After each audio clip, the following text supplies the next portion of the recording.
Hola, espero que estén muy bien. Bueno, aquí nos encontramos para seguir hablando de las instituciones educativas. De las instituciones en general vamos a hablar hoy y en particular de las educativas. Eh, no sé, espero que hayan podido ver, me pareció sumamente interesante poder acercarles el material y que puedan escuchar, por ejemplo, a Graciela Frigerio, a Fernández, compartir qué es esto de las instituciones y qué es esto de las instituciones educativas, para que puedan entender un poco mejor el texto. Pero yo marqué acá algunas cuestiones, algunos puntos de inicio de este texto que ya habíamos visto la clase anterior, en el video anterior.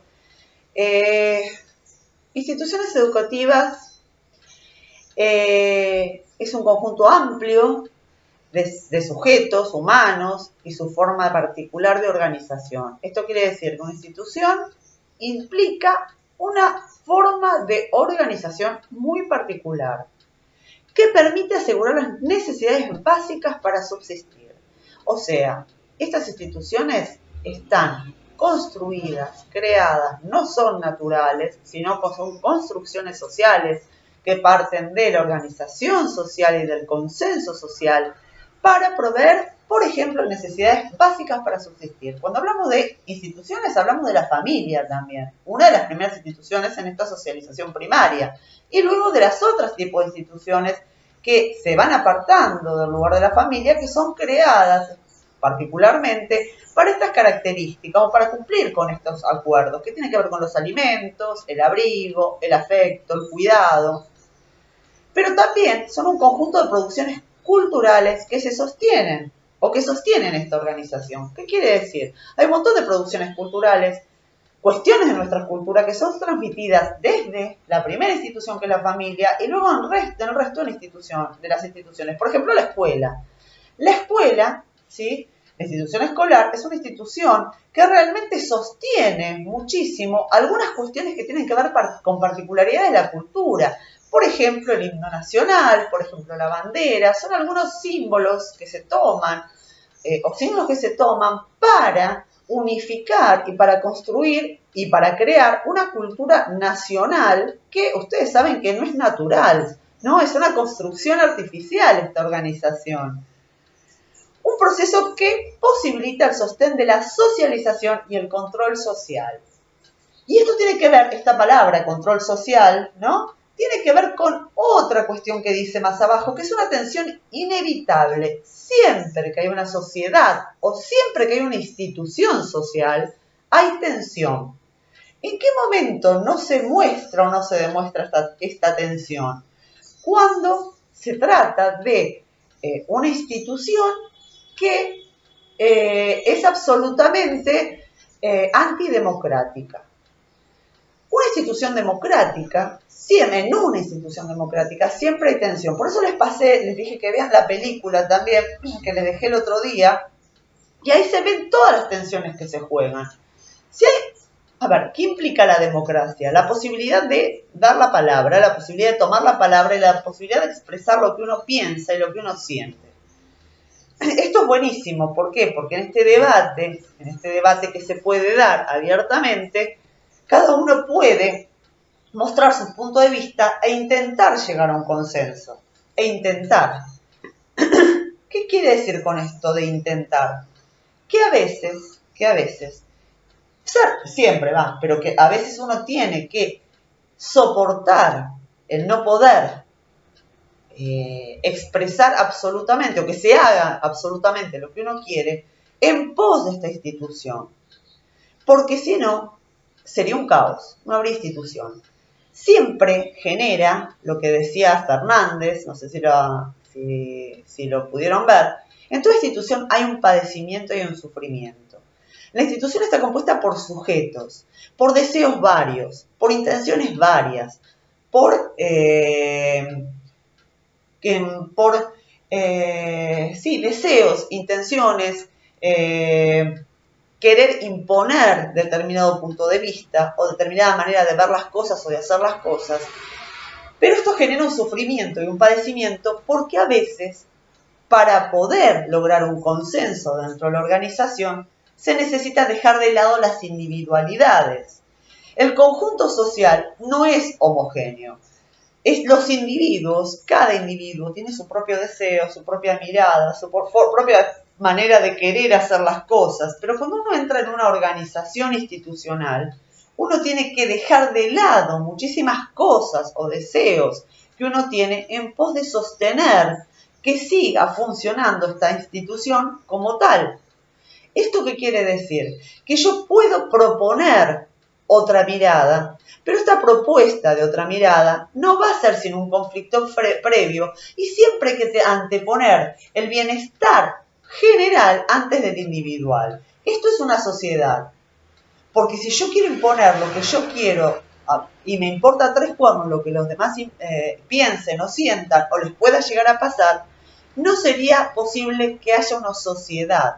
Para que haya una sociedad se necesita dejar de lado cuestiones, deseos individuales y particulares que se van a seguir poniendo en juego en esta tensión que se dan en las instituciones, se ponen en juego, pero no se privilegian. ¿Sí? Cuando se toma una decisión dentro de una organización, se sabe que muchos deseos propios de cada uno de los individuos fueron dejados de lado, pero se toma el consenso mayor para el bienestar y para el sostenimiento de esta institución. Entonces, el padecimiento dentro de una institución está dentro de lo que significaría una normalidad. Fíjense que lo compara en algún momento con algo que le pasa al individuo mismo. El sujeto, ¿sí? Si ustedes vieron en psicología, uno tiene que dejar de lado los instintos más profundos y los deseos más profundos para poder vivir en sociedad. O sea, no todo lo que hacemos es producto del deseo interno. Por ejemplo, no me gusta lo que hace, qué sé yo, mi compañero al lado, voy y le pego un tiro en la cabeza porque lo mato, porque no me lo banco. ¿Sí? Yo tengo que reprimir estos impulsos para poder ir a hablar, sentarme con él y aunque no lleguemos a un acuerdo, poder exponer mi punto de vista y tratar de solucionar el problema. En las instituciones pasa lo mismo. Lo que pasa es que en las instituciones a veces hay cosas que están muy enquistadas porque las instituciones tienen una historia. Todas las instituciones escolares, ¿sí? Cuando hablamos de cada escuela que ustedes vayan a recorrer en el momento en que empiecen a trabajar en las escuelas, van a ver que uno cuando ingresa puede ver desde afuera cuál es el conflicto en esta institución, cuál es la tirantez. Muchas veces en las escuelas, las personas que tienen más en claro, o que son los portavoces de la problemática, después lo vamos a ver con Millón Rivier, los portavoces de las problemáticas de la institución, muchas veces son los auxiliares. Cuando uno entra en esta institución, y esto es lo que nos pasa quizás a los profesores que no tenemos muchas horas en una misma escuela. Por ejemplo, yo que doy psicología o salud y adolescencia en las escuelas secundarias, voy 2 horas a una escuela, salgo, voy a la semana siguiente 2 horas, me voy a otra escuela. Cuando uno entra y sale de la institución, se da cuenta cuál es el enquistamiento que está en esta institución. Lo que pasa es que por lo general, por cuestiones de comodidad en los profesores, ¿no? Tratamos de llevarnos todas las horas a la misma escuela para no tener que andar deambulando de un lado para el otro.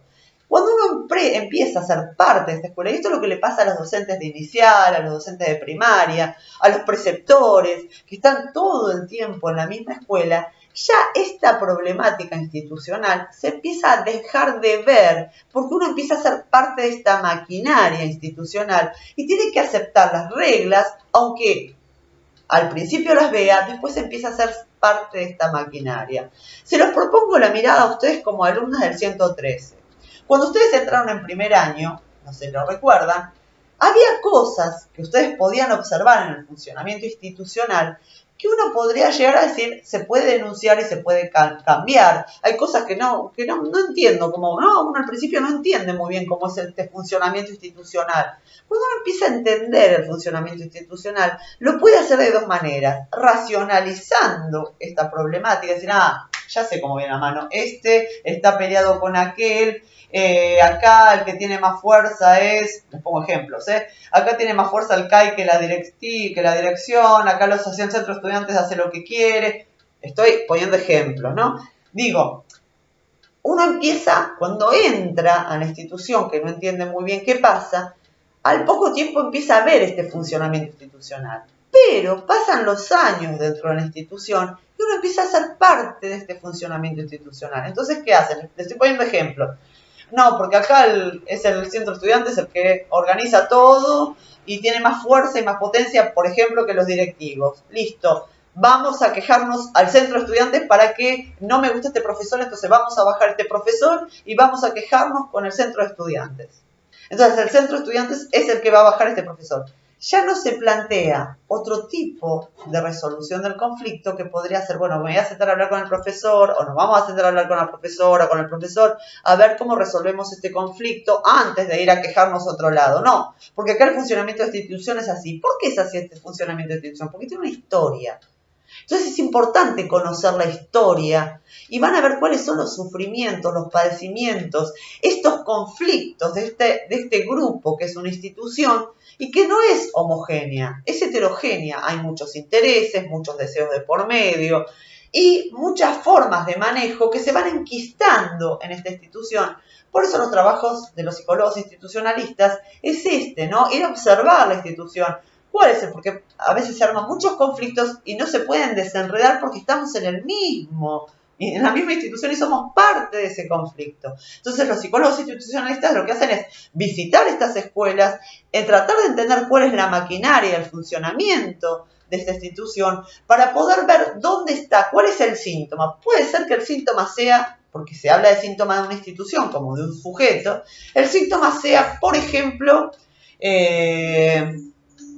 podríamos pensarlo, vuelvo al tema que estaba dando el ejemplo antes. El síntoma de la institución es, el centro de estudiantes tiene más poder que los directivos. Entonces todos los directivos se quejan de que no pueden organizar y que se les va de las manos y que está descontrolado el instituto. Estoy poniendo un ejemplo. Entonces llaman a un psicólogo institucional para que venga a ver cómo se hace para trabajar con esto. El psicólogo institucional lo que ve es, primero, el síntoma. ¿Cuál es el síntoma? Acá se está denunciando algo. El síntoma es, bueno, parece que los directivos no tienen la suficiente autoridad para resolver algunas cuestiones que se están dando dentro de la institución. ¿Pero por qué no se tiene determinada esto? ¿Qué pasó? ¿Cuál es la historia de este centro de estudiantes? ¿Quién era el director anterior? ¿Cuál era la modalidad que se había adoptado? ¿Por qué pasó esto? ¿Qué fue lo que hizo que, por ejemplo, los directivos dejen de tener autoridad sobre la institución misma? Porque cambian los directivos, pero la modalidad sigue siendo la misma, porque es parte de la historia institucional, que está enquistada ahí. Y por más que cambien las cabezas de los directores, la problemática siempre es la misma. ¿Por qué? Porque la historia institucional está repitiendo este síntoma que se viene dando durante muchos años. Entonces, lo que hace un psicólogo institucional es ver qué es lo que está pasando, cuáles son los conflictos que se están generando, cuáles son las causas históricas de este conflicto, para poder desenmarañar esto y poder trabajar dentro de la institución educativa. Entonces, que haya conflicto en una institución no está hablando mal de la institución, está diciendo cosas de la institución. Donde hay sujetos, donde hay seres humanos, hay un problema, salvo que sea una institución autoritarista, donde no permite que los sujetos puedan expresar su forma de ser y su forma de sentir. Esto no evita el deseo de cada uno de los integrantes, sino que los acalla en forma punitiva, los castiga, por lo tanto tienen miedo de poder decir que yo pienso de tal o cual manera. Esto también se juega mucho en las instituciones privadas, donde muchos docentes están en desacuerdo con un montón de cosas que se están haciendo en la institución, pero por miedo a ser echados de la institución, se callan la boca y siguen siendo parte de esta maquinaria que conviene solamente a una de sus partes, por ejemplo. Entonces, en pro, dice, de la estabilidad colectiva, uno empieza a formar parte de esta maquinaria. Esto no quiere decir que no se pueda cambiar. Y después vamos a ver, yo les voy a dejar un videito para que entiendan más o menos de qué se trata esto de instituyente e instituido. El proceso de institucionalización, cuando se da, se crea y se construye con determinadas características. Esto no quiere decir que no pueda venir un grupo a tratar de modificar esto que está instituido en esta institución y que se convierta en un instituyente, algo que puja por modificar una situación, que no se da de un día para el otro, porque se generan conflictos. Pero eso no quiere decir que este factor instituyente puede irrumpir y puede hacer modificar y cambiar esto que estaba instituido dentro de esta institución. Entonces, este es el proceso de institucionalización, donde quizás luego, si se resuelve este conflicto, esta fuerza instituyente pase a ser lo instituido en esta institución y se pueda modificar aquella historia. Espero que más o menos se entienda lo que les quiero decir. Hoy estoy así como un poco atravesada por lo que estamos viviendo como sociedad, donde esto que está, no sé si ustedes lo saben, lo que está pasando con la policía, más allá de que me parece un reclamo absolutamente justo, ¿no? Este reclamo salarial de la policía, no es la manera. No es la manera, ¿por qué? Porque ellos están haciendo abuso de algo que es del Estado, ¿sí? Del poder del Estado, que son las armas, ¿no? Para imponer un derecho que en realidad se tendría que dar a través de la palabra con el otro. Entonces, si bien el reclamo es justo, la manera no es. Esta manera es autoritaria. Entonces acá no hay posibilidad de un diálogo y no hay posibilidad de solucionar una problemática de institucionalización, como tiene que ver con la institución Estado y las instituciones de la policía, en este caso la policía bonaerense. Esta institución de la policía bonaerense tiene un mecanismo muy complejo de funcionamiento que viene arrastrando durante muchos años, donde ahora se dispara, ¿no? Algo que es un reclamo justo, que vienen soportando durante muchos años, porque la policía está muy mal paga hace muchísimos años y cada vez peor. En estos últimos 4 años bajó muchísimo su salario. Entonces, esto que es parte de una historia, de un reclamo justo, que se debería de estar pronunciando dentro de una institución más amplia que es la institución del Estado, fíjense que apelan no al diálogo, sino a la imposición a través de algo que es desestabilizante para la misma institución que el Estado. Esta institución que no solamente tiene que estar a cargo, que está a cargo por el poder que le dimos todos a través del voto, de cuidarnos a todos como los ciudadanos, dentro de ellos a la policía misma, en este caso lo traigo porque es lo que está pasando ahora y que me tiene preocupada además, sino que estas tensiones que se dan no de forma dialogada, sino amenazante a través de las armas. Esto es lo preocupante, ¿no? Entonces lo que está llamando es a la desestabilización, no allá a modificar algo instituido a través de este instituyente, sino de amenazar la institución misma, que es la institución del Estado, ¿no? Y Estado que componemos todos. Y fíjense que para ser parte de este Estado que componemos todos, lo hacemos a través de, por ejemplo, las elecciones, donde quizás muchas de las cosas que hacen estos representantes, que son mis representantes porque yo los he votado, porque la mayoría del pueblo los ha votado, por más que uno no esté del todo de acuerdo, o haría otra cosa, o quisiera hacer otra cosa, ¿no? Uno tiene que aguantar, bancar, soportar algunas cuestiones que tienen que ver con lo individual. Por eso dice acá, por ejemplo, tensiones a las que provienen de la renuncia a aspectos del proyecto personal en función de un proyecto institucional y las que provienen de la microdinámica del poder entre diferentes grupos y sectores funcionales. Esto es lo que pasa en todas las instituciones. O sea, hay que a veces renunciar a cuestiones personales. Les pongo un ejemplo. A mí como ciudadano les pongo un ejemplo, no es así, tendríamos que analizarlo muchísimo más y tendría que explicar un poco más, pero les tiro un ejemplo. Pónganle que a mí no me agrada la institución policial.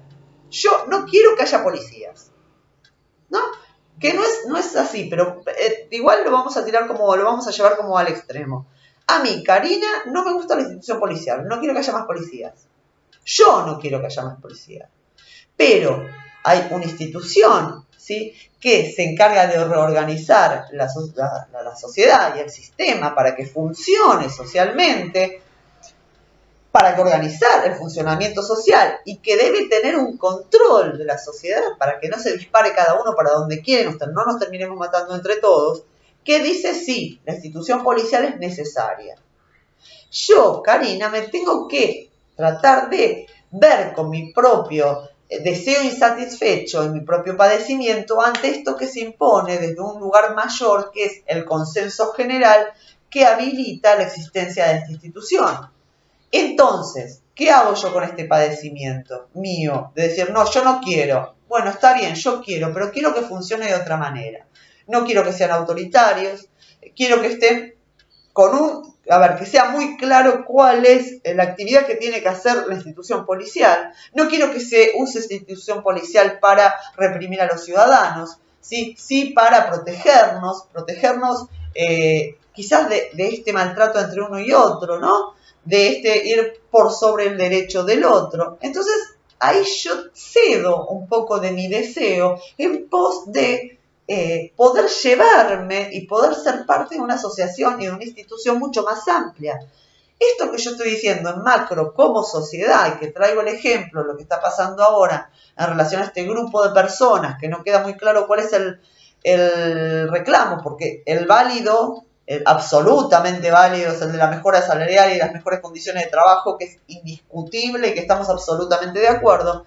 No se entiende por qué hace a través de las armas si esto se tiene que hacer a través del diálogo, y qué es lo que quieren mostrar utilizando armas en contra de nosotros, ¿no? Y de nosotras. Entonces, ahí es donde se pierde el sentido. Pero esto que yo estoy dando de ejemplo también pasa en las instituciones escuelas. Por eso les mostré la película. Fíjense que en esto que sucedió en esa escuela, no sé si han visto la película, tampoco la quiero contar si no la vieron, digo, hubo cosas que hubo que acatar porque así estaban dadas dentro de la historia institucional, aunque muchos de los miembros de su parte no estaban de acuerdo. Esto de que si se hacía una asamblea, el pibe quedaba expulsado, y esto era así, y era un como sí de que le damos una oportunidad cuando ya se sabía que el pibe iba a ser expulsado sin darle una oportunidad. Fíjense cómo todo se armó ya sabiendo cuál iba a ser el resultado, porque siempre era el mismo resultado. ¿Qué hace este resultado? ¿Mejoró la posibilidad de este alumno? No, lo único que hizo fue apartarlo en pos de una historia institucional, en pos de la mirada desde afuera hacia la institución y el prestigio de la institución, sin tener en cuenta qué iba a pasar con esos pibes y por qué se hacía eso, y no se buscó en ningún momento modificar esta historia institucional, modificar la historia en lugar de hacer estas asambleas, buscar otra manera de que los pibes puedan cambiar su actitud o ver qué es lo que le pasa al pibe, porque en este caso reaccionó de esta manera, sino que se respondió a la historia institucional, y siempre la respuesta es la misma, ante cualquiera de los problemas que pasen, ante la causa de cualquiera de los problemas que pasen. Siempre es la misma, porque ellos, en este caso esta escuela, debía sostenerse con su historia institucional. Habría que ver qué pasa si esta historia institucional se modifica, si hay un instituyente que modifica la historia. Para esto hay que hacer lo posible, luchar, pensar, replantear, discutir, ¿no? Pero no discutir de pelear, porque a veces uno dice discusión y parece que está hablando de peleas. La discusión es rica siempre y cuando uno pueda discutir en buenos términos de ideales, de fundamentación de la postura, porque la discusión no sirve cuando la discusión no tiene una fundamentación atrás y se cae en el insulto, el maltrato, el agravio, el ir en contra del otro, no ir en aplastar al otro.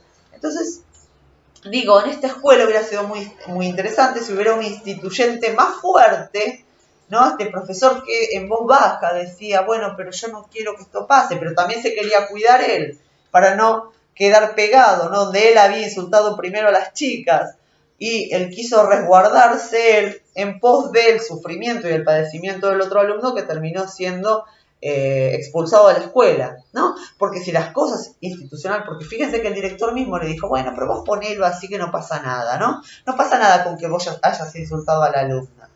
Lo importante es el alumno, y que el alumno quede afuera. ¿Por qué? ¿Por qué que el alumno quede afuera? Porque se sostiene la institución con su prestigio.